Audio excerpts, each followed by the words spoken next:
உலகத்திலேயே first new இயரை celebrate பண்ற country ஆஸ்திரேலியாவா நியூசிலாண்டா?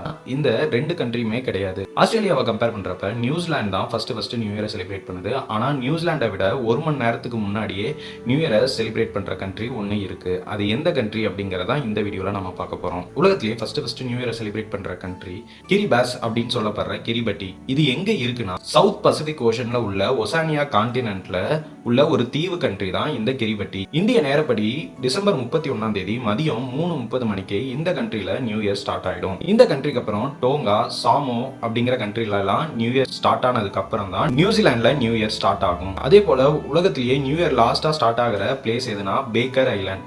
இது எங்க இருக்கு அப்படின்னா இது சென்ட்ரல் பசிபிக் ஓஷன்ல இருக்கு. இதுல வியக்கத்தகுந்த விஷயம் என்னன்னா இதுக்கும் ஃபர்ஸ்ட் உலகத்திலேயே நியூ இயர் ஸ்டார்ட் ஆகிற கிரிபட்டி அப்படிங்கிற பிளேஸுக்கும் உள்ள தொலைவு பாத்தீங்கன்னா வெறும் 1074 கிலோமீட்டர் தான். இந்த வீடியோ உங்களுக்கு பிடிச்சிருந்துச்சுன்னா லைக் பண்ணுங்க, நம்ம சேனலை மறக்காம சப்ஸ்கிரைப் பண்ணிக்கோங்க.